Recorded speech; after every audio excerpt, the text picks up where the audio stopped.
Nakagubatan sa labas ng kaharian ng Albania, may nakagapos sa puno ng higera. Mahigpit ang pagkakagapos sa lalaking nagngangalang Florante. Nababalot ng takot ang kanyang pagkatao. Tinatakasan na siya ng hininga sa sobrang panganib na nakaamba sa kanya. Umaparang kapalaran, bakit ganito ang pinagkaloob mo? Ako ay naging mabuting anak at mamamayan ng Albania. Bakit ganito ang kapalaran? Kung ako'y babawian ng hininga, sumagi man lang ako sa iyong isipan. Batid kong nasa piling ka na ni Conde Adolfo, sana isipin mo ako hanggang sa huli. Mahal kong Albania, magbabayad masamang umalipusta ng iyong yaman. Ang taong nais kapangyarihan at kayamanan ng Haring Linceo. O Laura, hahayaan mo lang ba ako sa kagubatan? Alam ko hindi mo maaatim ang mahal mo sa kinahagpisan. O kay pait ng aking buhay, sa aking tila'y walang nagmamahal. Laura at Albania, aking sinilangan. Ako sa inyo ay magpapaalam na. May isang Persyanong Moro na napadako sa kinalalagyan ni Florante. Ito ay si Aladin, anak ni Sultan Ali Adab. Narinig lahat ni Aladin ang panaghoy ni Florante. O isang sawing palad, anong kapalaran ang iyong natatamasa? Tila nabuhusan ng malamig na tubig nang makita ni Aladin ang dalawang leon na umaaligid kay Florante.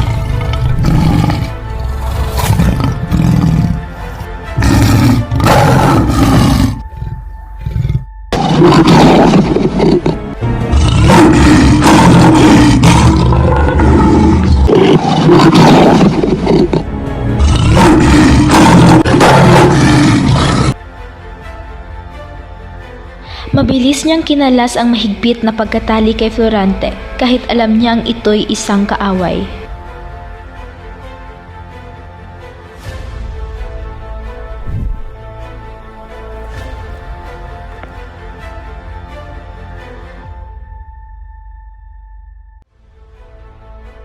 Huwag kang mag-alala.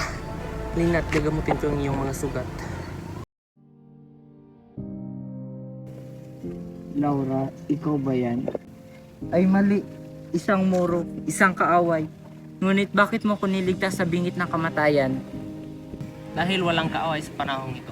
Ako nga pala si Aladin. At ako naman si Florante. Maraming salamat sa lahat ng tulong mo, kaibigan. Nagsimula na silang magkapalagayan ng loob at magpalitan ng mga sarili nilang karanasan at kwento. Ako ay pinanganak sa bayan ng Albania, kung saan ang aking ama ay si Duke Briseo at ang aking ina naman ay si Prinsesa Floresca. Lumaki na si Florante at siya'y pinadala sa Atenas upang humanap ng karunungan. Kailangan ba talagang umalis? Maaari ka namang manatili sa piling namin. Ngunit kailangan na rin mag-aral sa kabubuti na. Maligayang pagdating sa Atenas, Florante. Maraming salamat, Maestro. O bakit napapinta ang labis na kalungkutan sa iyong mga mata? Ako po ay nalalayo sa Albania at sa aking mga magtulang Maestro. 6 na taon ang kanyang nilagi sa Atenas at sa loob nito ay natuto siya ng filosofiya, astrolohiya at matematika. Dahil sa angking galing ni Florante ay di siya nahirapan sa klase. Dinaig niya maging si Conde Adolfo, kaya't isang araw ay nagkaroon sila ng dula-dulaan.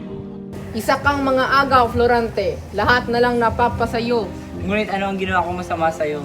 Ang tangay ko lang hangad ay magdala ng karangalan sa ating bayan. Karangalan sa ating bayan, hindi maaari. Dapat ka nang mamatay.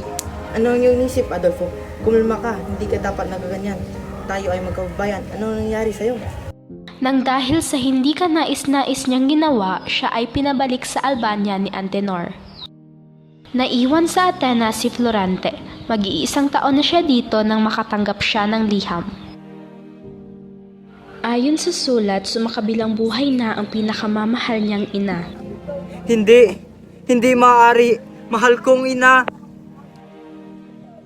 Napagpasyahan ni Florante na umuwi ng Albania. Ama, anak, nakarating ka ng maayos at ligtas. Haring Linceo, nagagalak akong makilala ka sa personal. Kamusta ka sa Atenas? Kay tagal tayong muling nagkita. Sila ay nagkaroon ng pagpupulong. Halika Laura, lumapit ka sa akin. Florante nga pala. Ako nga pala si Laura. Sige, maiwan na muna namin kayo. Sige, marami pa kaming aasikasuhin.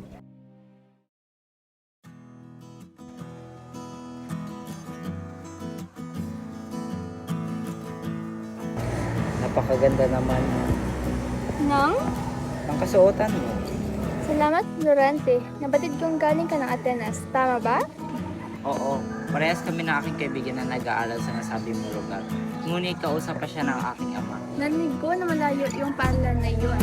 Napagod ka ba sa paglalakbay? Hindi na mahalaga yun. Ang aking kapaguran ay napawi na ng masilayan kita. Ay, este ang Albania.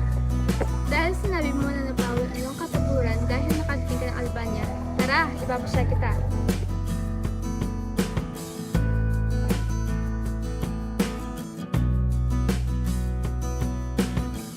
Hindi mawala sa isipan ni Florante si Laura.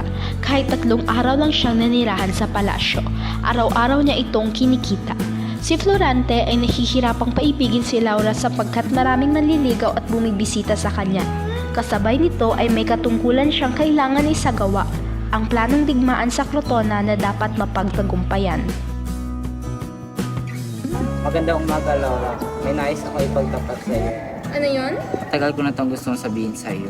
Ang iyong kagandahan at kabutihan ay lubos kong napupusuan. Ako rin ay may paghanga sa iyo, Florante. Sa araw-araw na pag-iensayo at pagdalaw mo sa akin, ako rin ay napaibig sa iyo. Laura, ako ay mawawala muna. Naway huwag kang malungkot. Alam ko kung saan ang iyong paroonan at kung ano ang iyong gagawin doon. Kaya't pakiusap, bumalik ka at mag-ingat, Florante. Magbabalik ako, Laura, aking sinta, sa iyo at para sa Albania. Nakita ni Florante ang bandila ng mga Moro na nakawagayway at nakasagupan nila ang hukbo ni General Usmalik. Isang matagumpay na laban ito kay Florante.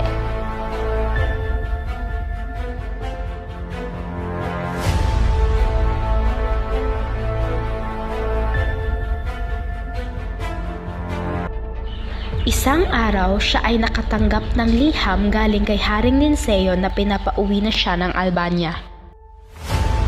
Nakauwi na siya ng Albania ngunit hinarangan siya ng 2 kawal. Ano ibig sabihin nito? Hindi niyo ba ako kilala?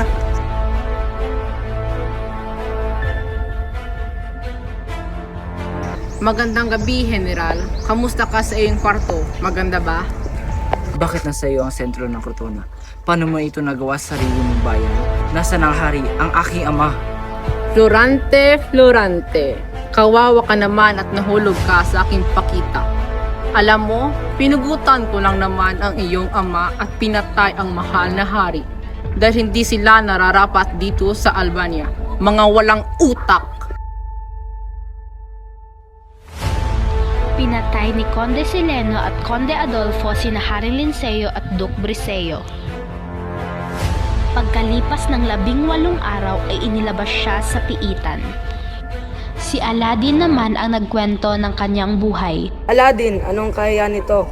Naging matagumpay muli ang Albania sa ilalim ng iyong pamumuno. Isa kang pabayang pinuno sa ating hukbo. Pinabayaan mo ito. Ama, sadyang malakas ang lalaking iyon na nagngangalang Florante. Ang kapalit nito ay kamatayan, pugutan siya ng ulo. Ama, sana mapatawad mo ko. Hindi ko inaasahan ang pangyayari. Mapapatawad lang kita kapag ikinasa sa akin si Florida. Itilin mo na ang aking buhay. Huwag lang mapasayo ang pinakamamahal kong si Florida.